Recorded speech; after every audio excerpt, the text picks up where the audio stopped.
Hello everyone, welcome to our channel Mathrific. My name is Akhilesh Kumar Sharma. आज मैं आप लोगों से बात करने वाला हूँ टेरिटोरियल आर्मी ऑफिसर के बारे में. Basically it's a part time concept. It's a part time concept to join Indian Army as a territorial army officer with a mandatory 2 months training in a year, all right, without hampering your primary profession. मतलब जो भी आप काम करते हैं उसको बिना hamper किए हुए आप इंडियन आर्मी में सर्व कर सकते हो, आप इंडियन आर्मी के यूनिफॉर्म पहन सकते हो. All right. So guys, applications are invited from all those Indian citizens, gainfully employed Indian citizens, for an opportunity of donning the uniform and serving the nation as territorial army officer. All right. इसकी form filling की date 12 मई 2025 से start हो चुकी है and इसकी last date है 10th of June 2025 और इसका एग्जामिनेशन डेट है 20th जुलाई 2025. इस फॉर्म को आप सभी लोग ऑनलाइन भर सकते हैं जिसकी फी आपको पे करनी है 500 रुपीज ऑनलाइन और सभी कैंडिडेट्स को 500 रुपए की फीस भरनी है. कोई भी कैंडिडेट इससे एग्जेम्प्टेड नहीं है. जो भी कैंडिडेट फॉर्म भरेगा उन सभी को 500 रुपए की ऑनलाइन फी पेमेंट करनी है. ऑलराइट. सो जो भी आपके एग्जाम्स वगैरह होंगे सारे सीबीटी मोड में होंगे और जैसा कि मैंने बताया आपका 20 जुलाई 2025 को आपके एग्जाम्स होंगे इसके. All right. अब मैं थोड़ा सा बात करता हूँ इसकी वैकेंसीज के रिगार्डिंग.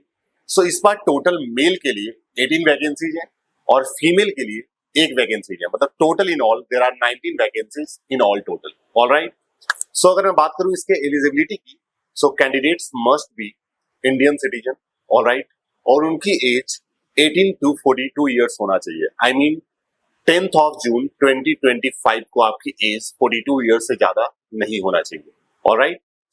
सो अब मैं बात करता हूं आपकी क्वालिफिकेशन की. सो इस फॉर्म को भरने के लिए आपकी जो क्वालिफिकेशन होनी चाहिए, you must be graduate from any stream, from any university, from any institution. Alright. So बात करते हैं फिजिकल स्टैंडर्ड की.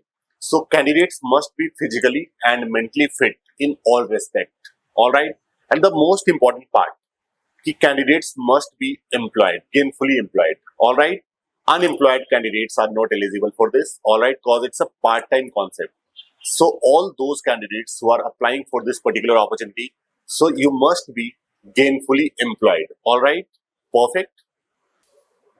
सबसे पहले आपके जो एग्जाम्स होंगे बेसिकली 2 फेजेस में होंगे. पहला आपका होगा रिटन एग्जाम एंड उसके बाद दोज कैंडिडेट्स जो रिटन एग्जाम को क्वालिफाई करते हैं उनको एसएसबी के लिए कॉल आएगा. ऑलराइट. सो रिटन एग्जाम की अगर बात करूं तो रिटन एग्जाम बेसिकली 2 घंटे का होगा. इसमें जो पेपर्स होंगे आपके, सबसे पहले रीजनिंग के क्वेश्चंस होंगे 25 क्वेश्चन, 25 मार्क्स. मैथमेटिक्स के क्वेश्चन होंगे elementary mathematics up to class 10 और इसके 25 questions of 25 marks. Alright. Then general knowledge के क्वेश्चन होंगे 25 क्वेश्चंस, 25 मार्क्स और इंग्लिश के क्वेश्चंस होंगे 25 क्वेश्चंस एंड 25 मार्क्स. टोटल आपका 2 घंटे का पेपर होगा और 100 मार्क्स का पेपर होगा. और दो कैंडिडेट्स जो इसको क्वालिफाई करते हैं उनको आपको एसएसबी के लिए कॉल आएगा. ऑलराइट. सो अगर मैं बात करूं पर्टिकुलर सिलेबस वाइज की, तो इंग्लिश का मैंने आपको पहले ही बताया था पहले वाले वीडियोस में. सो इंग्लिश का जो सिलेबस होता है बेटा, just to check your understanding of English language. Alright. इसमें ग्रामर के क्वेश्चन आएंगे, वोकैबुलरी के क्वेश्चन आएंगे, ऑलराइट, कॉम्प्रिहेंशन वगैरह के सवाल आएंगे. अगर मैं रीजनिंग की बात करूं तो बेसिक रीजनिंग आपका आएगा just to check your thinking skill. Alright. जिसमें सीक्वेंसेस को कंप्लीट करना, कंक्लूजन्स के क्वेश्चंस आ जाएंगे आपके. ऑलराइट. अगर मैं मैथ्स की बात करूं तो मैथ्स में आपके ट्रिग्नोमेट्री हो गया, अरिथमेटिक हो गया, अलजेब्रा, ज्योमेट्री, स्टैटिस्टिक्स, मेंसुरेशन, इन सब के सवाल आपसे पूछे जाएंगे. और अगर हम बात करते हैं जनरल नॉलेज की, तो जीके का जो क्वेश्चन होगा that would be just basic question just to check your understanding कि आपके सराउंडिंग में जो हो रहा है वो आपको पता है या नहीं है. आई मीन करंट अफेयर के क्वेश्चन आपसे पूछे जाएंगे. बेसिक से हिस्ट्री के सवाल आएंगे, ज्योग्राफी के सवाल आएंगे और इन सब के लिए आई डोंट बिलीव कि आपको कुछ स्पेशल स्टडी करने की जरूरत है. ऑलराइट. रिटन को क्वालिफाई करने के बाद जब आपकी एसएसबी के लिए कॉल आता है तो इसमें 2 स्टेज होते हैं. सबसे पहला स्टेज जो एसएसबी का होगा that would be officer intelligence rating, OIR, जो कि picture perception and description test होता है, PP एंड DT. ऑलराइट.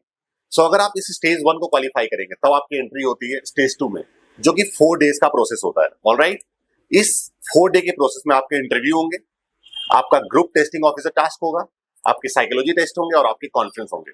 और दोस्तों एसएसबी का मेन कॉन्सेप्ट जो है आपके अंदर ऑफिसर लाइक क्वालिटी को चेक करना है कि whether you have officer like quality और नॉट. और ये क्वालिटीज बेसिकली आपकी 3 टीमें चेक कर रही होंगी. सबसे पहला जो होता है IO, इंटरव्यूइंग ऑफिसर. सेकंड जो होगा आपका GTO, group testing officer. And third जो होगा आपका साइकोलॉजिस्ट। ऑलराइट, सो इसमें जो आपकी कमीशन होगी at once you qualify SSB, so आपका जो सिलेक्शन होगा that would be at the rank of lieutenant. Alright, तो जब आपकी ज्वाइनिंग होगी so it would be at the rank of lieutenant. और फिर से बता दूं, ये फुल टाइम कॉन्सेप्ट नहीं है, it's totally part time concept. So दोस्तों, जो भी इसके लिए इंटरेस्टेड है, जिनका भी इंटरेस्ट है, जो भी आर्मी में अपना सेवा करना चाहते हैं, सिंपली जाइए और last date 10th of June 2025 से पहले आप इस फॉर्म को फिलअप कर दीजिए। और अगर आपको ये हमारी वीडियो अच्छी लगी हो तो इसको लाइक और सब्सक्राइब करना ना भूलें। Thank you so much all of you.